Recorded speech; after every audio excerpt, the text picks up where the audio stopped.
સ્વાગત છે આપણો નેશન પ્લસ ન્યૂઝમાં। હું છું આપની સાથે હેતલ ભગત। છોટાઉદેપુર નગરના મકાનમાં શોર્ટ સર્કિટના કારણે આગ લાગી હતી, જેમાં એસી, ઘરઘંટી સહિતની ઘરવખરી બળીને ખાખ થઈ હતી।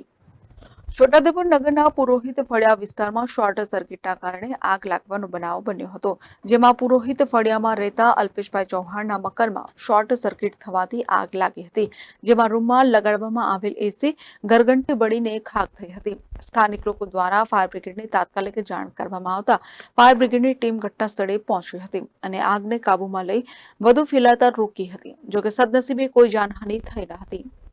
આજરોજ છોટાઉદેપુર અગ્નિશમન અને તાત્કાલિક સેવા વિભાગના મુખ્ય કંટ્રોલ મથકના સાંજે 7:30 મુખ્ય કંટ્રોલમાં કે એક છોટાઉદેપુર નગર વિસ્તારમાં પુરોહિત ફળિયામાં એક રહેણાંક મકાનમાં આગ લાગેલ છે અને જે તે અહીંના સ્થાનિક કોર્પોરેટર વંદનભાઈ દ્વારા પણ મને ઇન્ફોર્મ કરવામાં આવી। તો તાત્કાલિક અમે ઘટના સ્થળ પર આવી ઘરની અંદર જે આગ લાગેલી હતી ઘણી વિકરાળ સ્વરૂપમાં હતી, તેને તાત્કાલિક કંટ્રોલ કરી આજુબાજુ આગને ફેલાતા અટકાવી અને જાનમાન ને હાનિનું નુકસાન થતાં અટકાવેલ છે।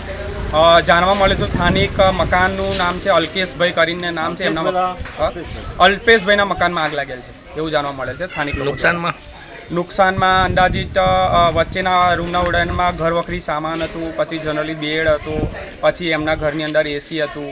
તે બધું શોર્ટ સર્કિટ થવાના કારણે એસી છે તેમજ ઘરવખરી સામાનને નુકસાન થયું છે। કારણ લાઇટ ને પ્રાથમિક ધોરણે તો સ્થળ પર જોતા આજુબાજુના અંદર એસીના કારણે વાયરિંગ શોર્ટ થયેલું દેખાયેલ જણાઈ આવે છે, એના દ્વારા આપણે આગ ફાયર થઈ હોય એવું લાગે છે। Rehan Patel, Nation Plus News, Chhota Udepur.